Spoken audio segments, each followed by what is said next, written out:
Salam alaikum à toutes et tous, que la sainte paix du divin soit avec chacun d'entre vous. Merci de regarder cette autre vidéo à mon actif, hein. Elle sera très très courte. Voilà, il y a mon sang qui bouillonne un tout petit peu dans mon corps et je ne pouvais pas ne pas réaliser ça, dans l'espoir qu'il y en a un ou deux Guinéens qui la verront, qui la partageront ou qui la montreront à quelqu'un, qui lui à son tour la montrera à quelqu'un, jusqu'à ce que quelqu'un qui est fort dans l'instance de décision au niveau de notre gouvernance actuelle puisse voir. D'accord? Je suis sûr que je ne serai pas le seul à l'avoir fait, parce que si je suis en train d'en parler aujourd'hui à partir du moment où je ne suis pas en Guinée, c'est que je l'ai vu quelque part. Donc j'essaye de donner de la force, franchement, à un certain nombre enfin, à des compatriotes, mais aussi j'essaye de mettre le doigt là où ça fait mal, de mettre le pied dans l'étrier, et puis de contribuer un tout petit peu. J'ai pas la prétention de pouvoir faire bouger, étant 6000 km de mon pays, les gouvernants actuels vers les bons choix. Mais bon, me taire là-dessus, ça me fait mal plus qu'autre chose. Et de quoi il s'agit? Il s'agira de deux choses aujourd'hui. Il s'agira du Covid-19 et de la façon dont on est en train de gérer les choses aujourd'hui. Moi, je n'y suis pas, donc je lis les uns et les autres, hein. Voilà, il m'arrive aussi d'écouter des podcasts de télé et de radio, de regarder des podcasts de télé, mais aussi des radios, voilà, pour savoir, et de lire des presses en ligne, donc histoire de m'informer au moins sur ce qui se dit. Après, c'est mal dit, c'est bien dit, ça c'est autre chose, mais au moins, ça a le mérite de dire aux gens ce qui est en train de se passer, ou en tout cas de quoi on est en train de parler aujourd'hui dans notre pays.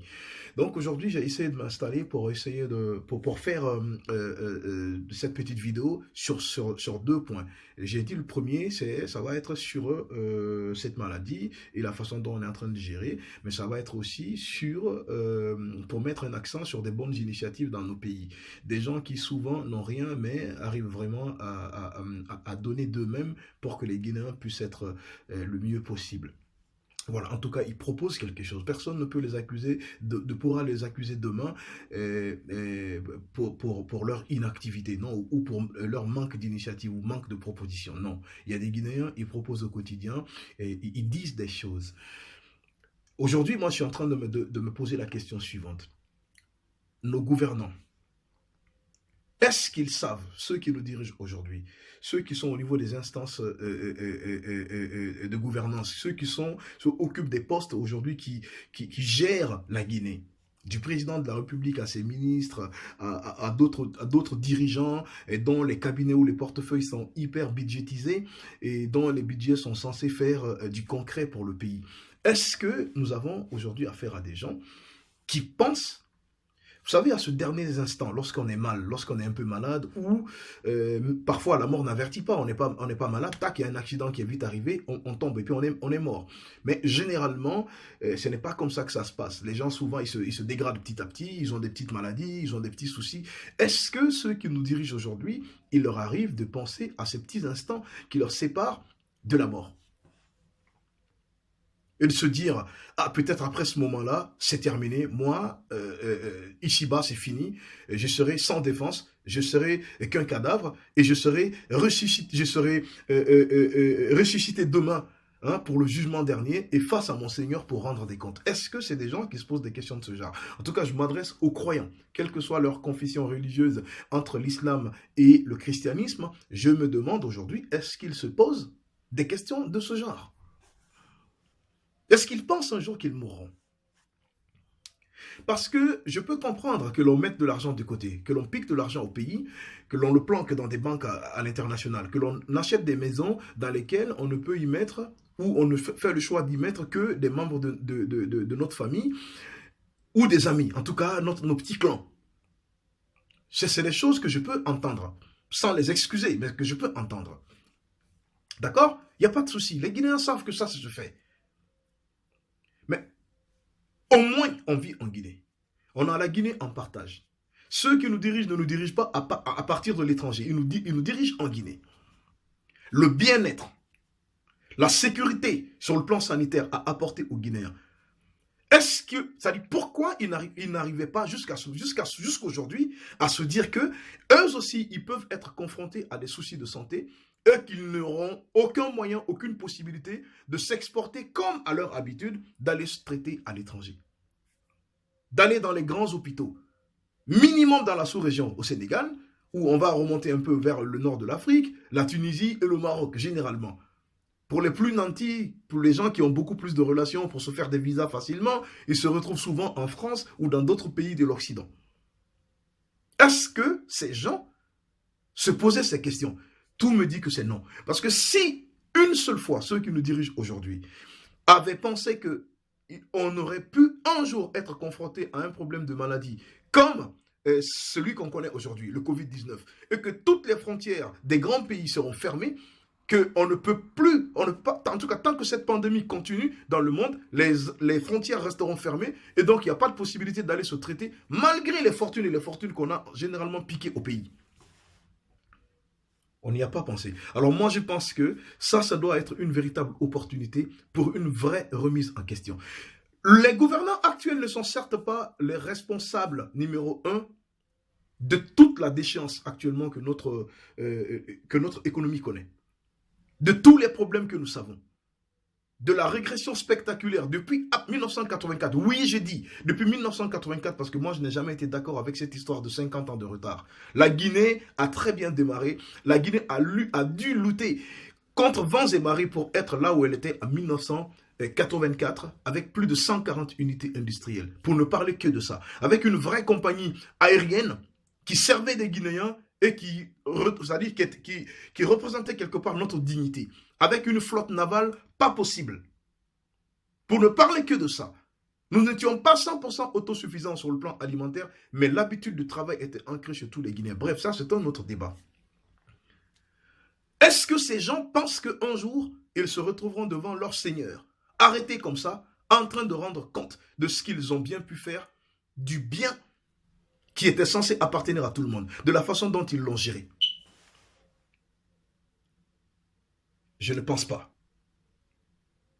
Parce que j'étais en train de regarder aujourd'hui un reportage extraordinaire sur l'hôpital mère et enfant du Sénégal, que le gouvernement du Sénégal, écoutez très bien ce que je vais dire, a réquisitionné, je dis bien, réquisitionné habituellement l'hôpital des enfants, donc des femmes aussi, mais réquisitionné aujourd'hui et mis à la disposition des malades et des médecins qui s'occupent de tout ce qui est Covid-19 aujourd'hui. Pourquoi nous tardons à réquisitionner des cliniques privées, des hôtels, en tout cas des endroits dignes du nom, pour pouvoir nous occuper de nos malades, aujourd'hui dont le nombre est en train de grimper de façon vertigineuse. De manière vertigineuse aujourd'hui, on a mal à la tête à tous les jours quand je lis le nombre qui grimpe, le nombre qui augmente. Alors certes, il y a des guéris. Certes, il y a des gens qui guérissent. Mais le nombre qui grimpe, ça me fait peur. Parce que pour que vous guérissiez, il faut qu'on s'occupe quelque part de vous. En tout cas, c'est le cas de beaucoup. Parmi ceux qui tombent malades. Même s'il y en a qui tombent malades parfois, ils ne le savent même pas et finalement, ils guérissent comme ça. Ça aussi, ça arrive. Hein? Pourquoi on ne peut pas encore réquisitionner officiellement des cadres, des hôtels et tout, ceux qui sont chez nous, qui sont venus chercher de l'argent? Mais payons-leur de l'argent pour réquisitionner leurs hôtels. Tout le monde sait que quand on est malade, c'est qu'on a des problèmes dans la tête aussi, quelque part. On est malade, on n'est pas bien, le moral est à zéro. Donc rien que le cadre dans lequel on nous prend en charge, rien que le cadre dans lequel on nous prend en charge pour nous traiter, ça peut nous remonter le moral. On se dit, c'est qu'il y a une impurité dans mon corps, c'est que vraiment il y a quelque chose qui n'est pas bien dans mon cadre de vie, etc. etc. Ou peut-être que mon corps est empoisonné par un truc. Rien que la manière dont on vous prend en charge, ça vous fait remonter le moral. Ça vous booste le moral. Le cadre, vous regardez, c'est propre. Ça dit, c'est entretenu. Ça ne sent pas mauvais. Quand vous vous levez pour aller dans les toilettes, c'est extraordinaire. D'ailleurs, ce que j'ai vu il y a un instant, comme reportage sur cet hôpital au Sénégal, on va essayer de regarder après, je vous reprends. Titre de ce 20h, depuis un peu plus d'un mois qu'il a été mis en place, jamais le centre de traitement de Diamniadio s'était ouvert à une équipe de télévision. C'est que n'entre pas qui veut et comme il veut dans une telle structure hautement sécurisée. 115 malades y sont passés et 88 ont pu retourner chez eux. Reportage en immersion Omar Diaw. À la croisée des chemins, l'hôpital des enfants de Diamniadio. Face au Covid-19, il a été retenu pour abriter un centre de traitement. Le centre a une capacité de 59 lits, donc destiné entièrement à la prise en charge de ces malades-là. Le centre a été réquisitionné par l'État du Sénégal, donc c'est le deuxième centre qui est ouvert après celui de Fann. Le CT occupe un bâtiment flambant neuf destiné au pôle mère-enfant qui allait ouvrir sous peu. La structure est dirigée par une jeune infectiologue, ancienne interne des hôpitaux. Depuis l'ouverture de ce centre, on a eu à hospitaliser au total jusqu'à ce jour 115 patients, dont 88 guéris. Donc ce qui nous fait quand même un taux de guérison qui tourne aux alentours de 80%. Alhamdulillah. Dans l'hôpital, la circulation est strictement réglementée pour une sécurité maximale de tous. Thermoflash à l'entrée, lavage des mains et solutions antiseptiques. À l'accueil, une cloison isole l'usager. Il est soumis à une prise de température et à un questionnaire. Si c'est un cas suspect, il appelle le médecin de garde qui vient confirmer. Et dès qu'il confirme, il appelle le médecin d'astreinte qui confirme. Ensuite, on appelle le médecin urgentiste qui est résident au niveau de l'hôpital. Diamniadio s'était préparé à toutes les éventualités bien avant. Il y avait déjà une organisation qui s'est faite au niveau de l'hôpital pour une éventuelle prise en charge de cas. C'est ainsi qu'un comité a été mis en place. Le centre de traitement compte un personnel civil et militaire pluridisciplinaire. Des éléments de Diamniadio, médecins, pharmaciens et techniciens sont venus en renfort spontanément. Le personnel de l'hôpital même s'est porté volontaire pour aller en appui à ce personnel qui est là-bas. Il y a eu un pédiatre qui a rejoint l'équipe et qui depuis lors travaille donc à temps plein sur le centre. Entrer dans un lieu de prise en charge d'une maladie hautement contagieuse pour une équipe de télévision n'est pas entrer en studio et requiert des préalables. Les hygiénistes ont un rôle important dans un tel environnement. ñoo yor d'abord sécurité ñi nga xamante ne nii ñooy maladie d'abord sécurité infirmier yi sécurité médecin yi ak sécurité ñun suñu bopp. Techniciens et journalistes se soumettent à la règle. Il faut se faire assister pour passer dans la combinaison qui n'est ni un smoking, encore moins une légère robe de soirée. De pied en cap, la couverture est totale, pas pour un voyage lunaire, mais une rencontre avec un malade. Faj moom alhamdulillah, vraiment on est satisfait. Alhamdulillah, on est très bien, vraiment ñi ngi toppatoo bu baax a baax. Le traitement est donné suivant un protocole bien précis.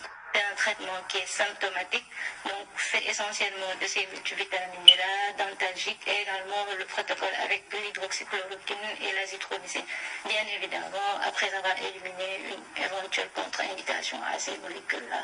Diamniadio étant d'abord un établissement pédiatrique, pas étonnant que l'on retrouve dans l'effectif des enfants en soins. Il y a 16 enfants qui sont hospitalisés, il y a toutes les translations partagées. Donc il y a des jeunes nourrissons de 1 mois, de 18 mois, 23 mois. Il y a aussi des grands enfants de 12, 13 ans jusqu'à 14 ans. Avant le début de la thérapie, les soignants préparent le malade au plan psychologique. Au cours du séjour hospitalier, si la situation se dégrade, le sujet en détresse respiratoire ou cardiaque est admis en réanimation. La surveillance devient alors plus rapprochée. Ceux qui se sentent mieux peuvent aller bouquiner. Ils ont la possibilité de venir prendre des livres, de lire. Il faut juste ne pas ramener en rentrant. Si on peut dévorer des livres, la vraie alimentation arrive pile à l'heure en quantité et en qualité.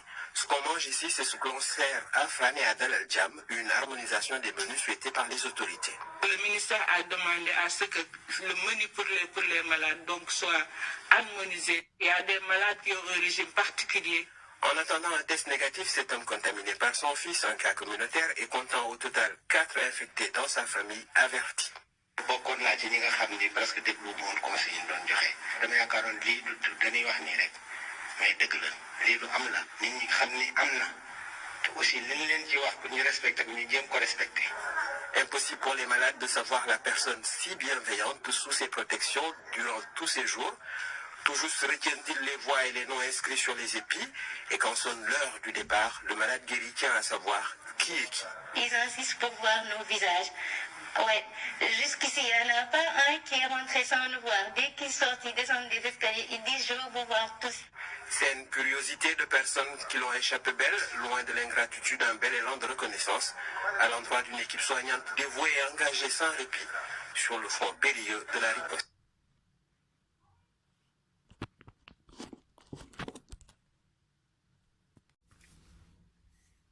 Oh, j'en perds mes mots. J'en perds complètement mes mots. Et pendant ce temps, même si, attention, les presses les plus sérieuses chez nous, il leur arrive de diffuser des informations après qui sont complètement erronées. Dans cette course effrénée, hein, des infos et tout, chacun veut l'exclusivité ou être le premier à envoyer. Souvent, il arrive des fois qu'on balance des infos sans que ça ne soit vrai. Mais en tout cas, j'ai vu des images sur les réseaux sociaux il n'y a pas longtemps. Et ça concernait l'hôpital d'Onga, le cadre numéro 1 aujourd'hui où on prend les gens en charge. Et où les salles de bain, les toilettes. La famille, avant de continuer, essayons de regarder cette photo. Regardons celle-ci aussi. En voici une autre.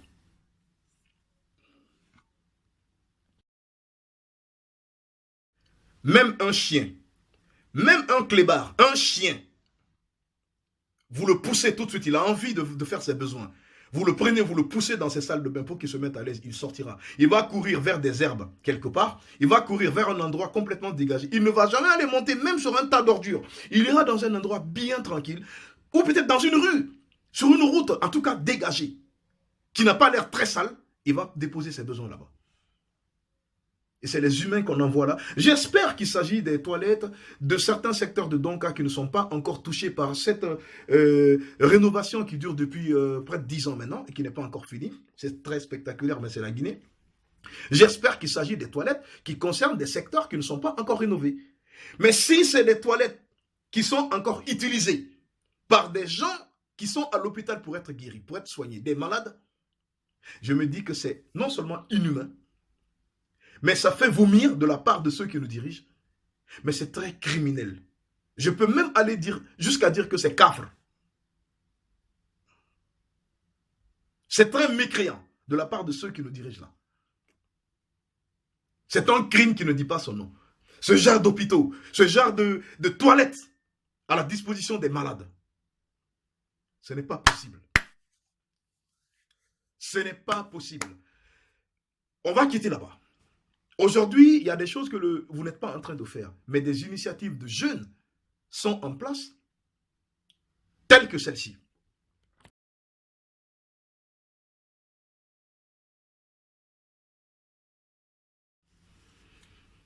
Quel patriotisme! Des gens qui savent qu'il y a forcément des crises de lit. Il y aura forcément des crises de lit. Il y aura des besoins de trouver des places pour pouvoir prendre des malades en charge, qui sont en train de prendre leur propre argent aujourd'hui. C'est du commerce, c'est vrai.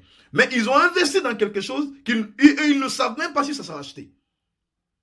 Ils ont fait des lits d'une beauté extraordinaire, faits chez nous. C'est vrai que les matières premières ne viennent pas de chez nous. Mais c'est déjà beaucoup de pouvoir acheter des matières premières qui viennent d'ailleurs, mais qui sont transformées par des gens chez nous avec des maigres moyens.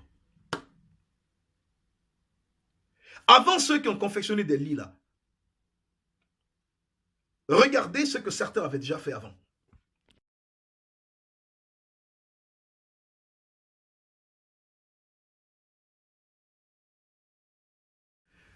De magnifiques kits de lavage de mains, d'une intelligence mais incroyable. J'espère que le gouvernement va continuer à encourager des gens là, qui n'ont pas forcément compté sur eux pour essayer de se battre dans la vie, pour gagner leur vie. Aujourd'hui, non seulement ce genre de création, ça a deux avantages. Ça a deux aspects. Non seulement ça a un aspect économique parce qu'il y a des gens qui cherchent à vivre et gagner leur vie de façon honnête, mais qui apportent à l'humanité. C'est des créations, ça nous maintient dans une certaine propriété, en tout cas les lavages de mains. Que ça soit en temps d'épidémie ou pas, que les gens aient ça dans leurs mœurs. Pour un oui, pour un non, lave-toi les mains. Parce que tes mains touchent beaucoup de choses que tu ne laves pas forcément avant de manger. Mais ces lits-là, j'espère que le gouvernement Non, non, non, non, non. Ce n'est pas parce qu'il n'y aura pas de possibilité de surfacturation.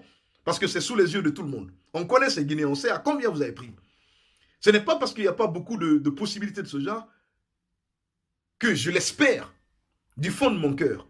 Et je prie Dieu que ce soit le cas, que vous n'allez pas refuser d'aller encourager ces gens-là. De donner de l'argent à ces gens-là pour qu'ils développent cette industrie pour nous. Parce que ceux qui ont pu faire ces lits pour les malades là, ils peuvent faire beaucoup d'autres choses s'ils sont encouragés, s'ils ont du matériel. Le Guinéen n'est pas bête. Aidez ces gens. C'est nous qui gagnons. Enrichissons nos compatriotes. C'est eux qui deviennent des grands boss demain. Et après, en cas de problème, lorsqu'il faut prendre des élans de solidarité, il faut contribuer, c'est eux qui prendront leur argent pour donner à des associations, à des organismes, à des ONG pour que les Guinéens puissent être bien chez eux. Ce n'est pas les étrangers qui viennent s'enrichir chez nous et qui partent avec tous les sous. Je ne dis pas que les étrangers qui viennent investir que c'est mauvais. Mais battons-nous pour qu'il y ait des Guinéens aussi qui deviennent riches en Guinée et dans tous les secteurs. Merci d'avoir regardé cette vidéo et salam à tous.